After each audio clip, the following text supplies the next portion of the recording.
Buongiorno. Dove siamo oggi? Oggi siamo a Livorno, nel parco delle colline livornesi, seduti comodamente a un gazebo uno dei tanti gazebo che punteggiano i sentieri, Stiamo facendo il sentiero del pellegrino. il sentiero del pellegrino. Ma oggi vi parliamo di un altro cammino. Un altro cammino che abbiamo completato e che presto troverete sul nostro canale. A proposito, iscrivetevi. Dai, che è anche gratuita E seguiteci. E seguiteci. E commentate. Dunque, il cammino in questione qual è? È la via di Francesco, La via di Francesco. che noi abbiamo percorso appunto quest'estate, estate 2019. Ad agosto. Ad agosto, ovviamente. Da Laverna, chiusi di Laverna fino a Roma. Quindi abbiamo fatto un bel percorso. Perché secondo noi in Italia il termine giusto per ogni pellegrinaggio è Roma, insomma, non ha granché senso. Cominciano e finiscono i cammini. Cominciano e finiscono i cammini a seconda del verso di percorrenza scelto, verso Roma oppure da Roma verso Santiago, così, o verso Gerusalemme. Niente, qualche dato sul cammino? Allora, di solito i dati sul cammino li fai La tu. parte noiosa sono circa 440 km con un dislivello totale in salita di 12.000 metri. Tanti. Sta anche passando un aereo, e un dislivello in discesa di 13.000 metri. Diciamo che non è un cammino per tutti, No, infatti. bisognerebbe affrontarlo con un minimo di preparazione, Sì.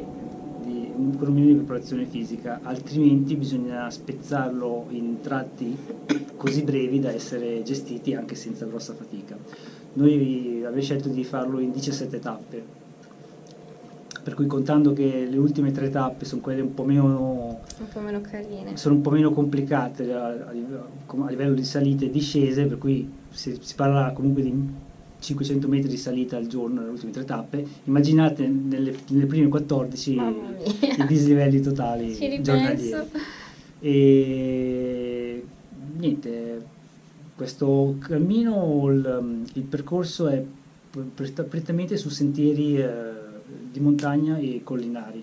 C'è un po' di asfalto, per esempio l'uscita da Rieti, qualche pezzettino qua e là, però È molto verde. qualche sterrata, ma la maggior parte viene effettuata su sentieri, per cui c'è molto verde, siete immersi nella natura, e il rovescio della medaglia è che vi troverete a percorrere parecchi chilometri senza avvistare un insediamento umano, per cui niente negozi, poche fontanelle, a parte nel primo tratto. Diciamo che il primo tratto da Laverna ad Assisi la provincia ha provveduto a installare delle fontanelle tutte identiche, molto carine, di pietra, Sì, molto con un belle. bacino di pietra, e sono posizionate in punti strategici anche in mezzo al nulla, per cui Da questo punto di vista, con nella l'acqua prima- siete tranquilli nella poi prima parte. dopo Assisi invece le cose non sono così sono semplici, così belle. non ci sono più fontanelle tutte identiche, bisogna arrangiarsi con quello che si trova, e a volte si trovano anche fontane che non funzionano.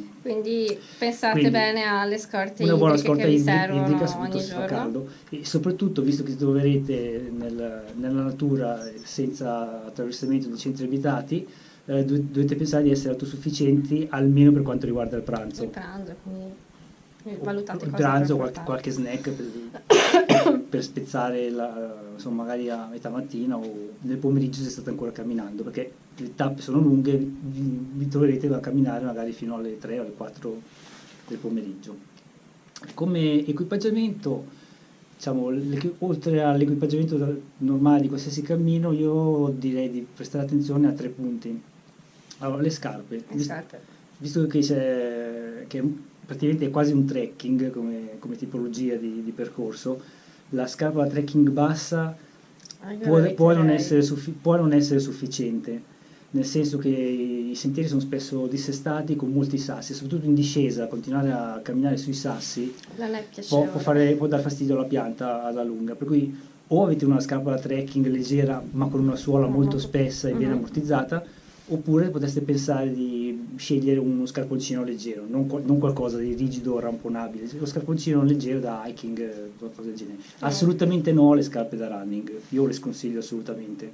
Sentite tutto con una scarpa da Esatto. running. Quindi. E anche i sandali tecnici, direi di no. Il sandalo tecnico va bene su una sterrata in piano, ma su un sentiero di montagna non molto. le bacchette. Le bacchette diventeranno i vostri migliori amici. Le bacchette del Nordic Walking, che per esempio sulla Francigena noi le abbiamo usate pochissimo, magari un pochino sull'Appennino, un po' in Val d'Aosta, e poi la salita di Cofani. Poi per il resto sono state quasi un peso inutile che altro, mentre qui tutti i giorni le bacchette verranno usate costantemente per aiutarvi a scaricare meglio il peso dello zaino, perché sono tante salite e tante discese. I tratti pianeggianti sono veramente pochi. E poi, se fate anche come noi, la farete d'estate, per cui con temperature alte. Noi siamo arrivati a toccare i 38 gradi ad Arrone. Mamma mia.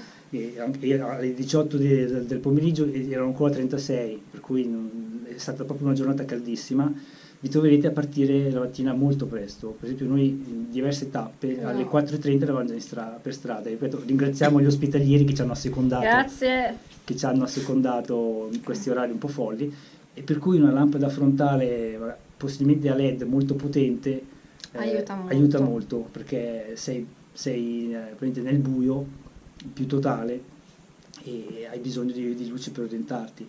E qui ecco, forse anche in virtù del fatto di trovarsi, camminerete al buio, le tracce GPS vi aiuteranno molto, perché al buio non è facilissimo individuare i cartelli segna via.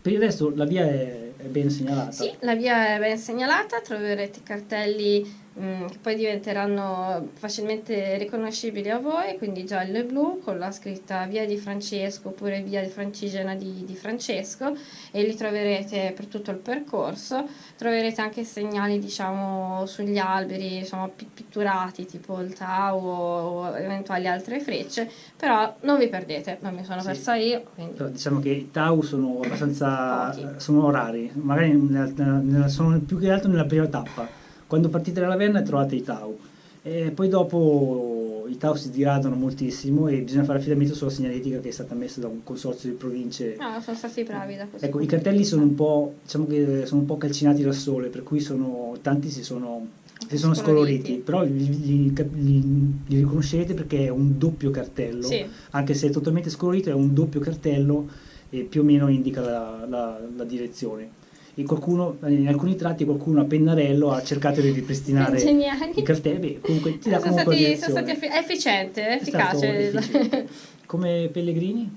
Pellegrini, considerate che fino ad Assisi c'è un po' di movimento, perché comunque sono mete di pellegrinaggio, quindi potrete trovare persone, ma dopo molto meno. Quindi diciamo che dopo ad Assisi in quella giornata siamo stati gli unici poi a proseguire del nostro gruppo. Abbiamo fatto un gruppo, eravamo circa 7 pellegrini dalla Verna ad Assisi, ma poi abbiamo proseguito solo noi due, e nel proseguo abbiamo incontrato solo un'altra pellegrina che però comunque faceva un percorso leggermente diverso dal nostro. Gli unici pellegrini che abbiamo incontrato dopo Assisi erano quelli che facevano altri cammini che finiscono per intersecare il cammino di Francesco, cioè la via Lauretana, la via Lauretana a Spello, e con 3 pellegrini, per cui più di noi, e più la via di San Benedetto a Poggio Bustone con 11 pellegrini. Sì, è stato l'anno di San Benedetto, praticamente, tantissimi 11 pellegrini contro noi due miseri pellegrini della via di Francesco. Quindi insomma, ecco, viene a mancare una di quelle caratteristiche che noi reputiamo importanti in un cammino, in un pellegrinaggio, cioè a fine tappa la convivialità con gli altri pellegrini. Ecco, lì è mancata. Fortunatamente noi siamo in due, perché altrimenti ci facciamo compagnia vicina. Non basta farci compagnia tutto l'anno, ce lo facciamo anche sul cammino. Quindi è un ottimo cammino se siete misantropi e non volete vedere nessuno.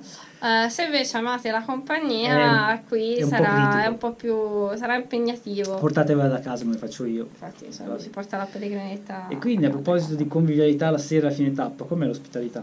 L'ospitalità è una forma ibrida, nel senso che c'è sia al donativo, quindi gli ospitalieri che ringraziamo ancora, e poi una forma paracommerciale che, diciamo che insomma, ha i servizi non della stessa qualità di un'accoglienza commerciale, però il prezzo allo stesso tempo non è il prezzo dell'ospitalità povera, è una via di mezzo.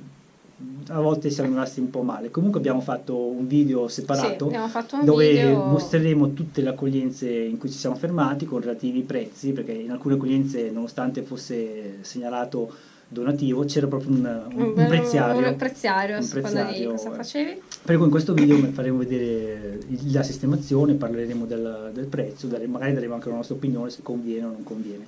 Se poi siete almeno in due, Sì. in alcune città, tipo Rieti ed Assisi, vi converrà quasi praticamente rivolgervi magari ai siti tipo Airbnb o Booking, perché soprattutto ad Assisi l'ospitalità pellegrina non è granché sentita. No, infatti è un bel controsenso. Perché... Infatti abbiamo preso, per cui conviene magari prendersi un piccolo appartamentino con una cucina, in modo da acquistare vettovaglie, cucinare in autonomia e ridurre un po' le spese. Per esempio noi ad Assisi, facendo così, siamo riusciti a rimanere a 30 euro al giorno a testa ad Assisi. Che non è...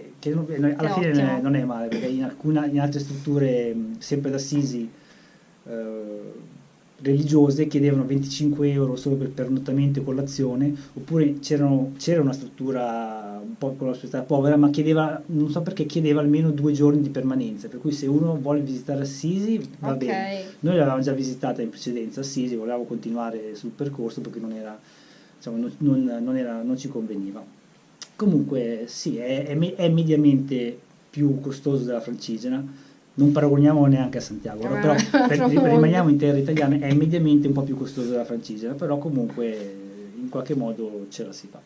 Finiamo questo video che vi do 2 suggerimenti per questo cammino. Uno, rivolgervi appunto alla piccola accoglienza di Gubbio, che vi fornirà, a cui potrete chiedere le credenziali, le ordinate un po' prima. Sì, qualche settimana prima, in modo che arrivino prima della vostra partenza. Infatti. Si fa una donazione via, con PayPal o con la carta di credito. Sì.